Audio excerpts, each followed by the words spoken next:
The pieces starting to come together tonight for the investigators who have been desperate to figure out how that family flew off that cliff in California and whether it was on purpose.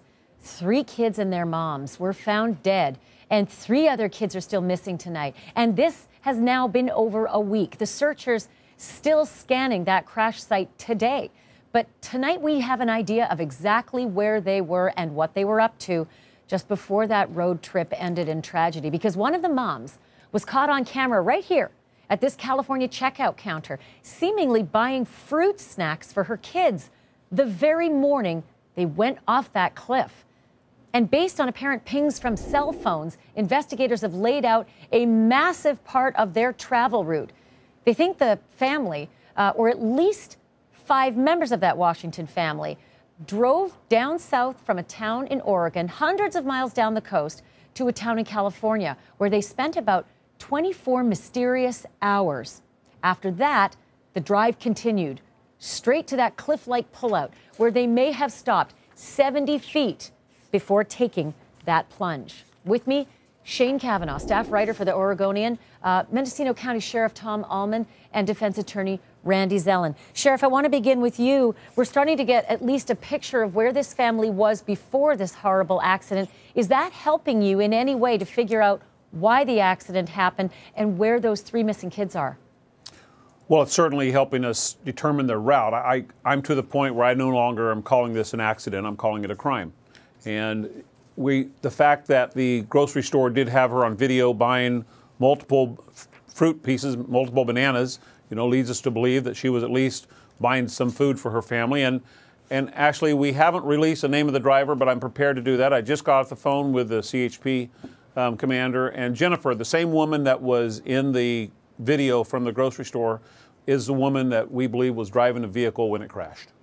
Sheriff, that's so distressing on so many levels. Jennifer Hart, the driver, also pictured here in the supermarket. Who would know? I mean, who would think anything looking at this picture? And it just seems so normal. A mom buying bananas for the kids and getting back into the SUV. Can I ask you, do we know this because they were found strapped in those seatbelts at the crash site? That is correct. The 2 adults were seatbelted in. The children were not seatbelted. I know this is going to be a difficult question to answer because the forensics obviously take time, but is there any indication that there was a struggle between Sarah in the passenger seat and Jennifer in the driver's seat? We've asked that question from our pathologist. We haven't got the results, but there's many other questions we're asking. Was everybody alive when they went off the cliff? That's a question we don't know yet. So these are all pieces that are coming together. Today, a citizen found a cell phone in the area alongside the road that had been wet. We've sent it in for forensics to see if we can determine if that was one of the Hart cell phone. And also a citizen reported several miles south of this location, like in the area of 30 or 40 miles south, seeing something in the ocean. It looked like it had clothes on it.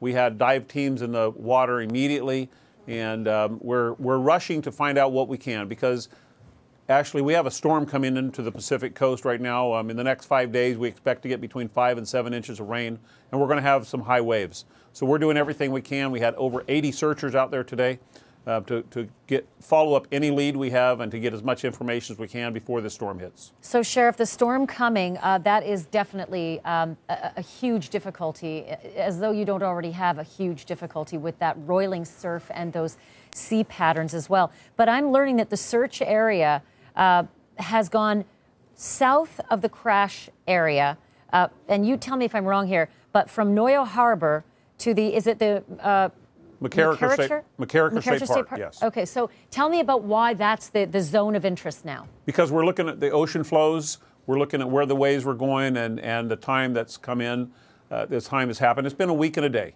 since they were found. It could have been a week and 2 days since the car went over, because we still do not have an exact time that when the car went over the cliff. So we're looking at that, and we're still hoping that there's going to be a citizen out there that remembers seeing them at a gas station or someplace. Thank goodness for the grocery store video. It certainly allowed us to get some more information on that. But we're hoping that someone saw something. This is a very unique family, and it'd take much more than 1 tank of gas to get from Portland down to my county. So I know they stopped somewhere. And I'm hoping someone says, yeah, I remember seeing that family, and We haven't got any credit card information yet, but we're still searching. And the credit card information will likely yield something if it does come in at all. I mean, who knows if they were using them. But there she was at the checkout. And like I said before, yes, they're unusual, Sheriff, but my God, that scene is so typical for a morning where a mom is at a supermarket buying bananas. Just nothing stands out about that.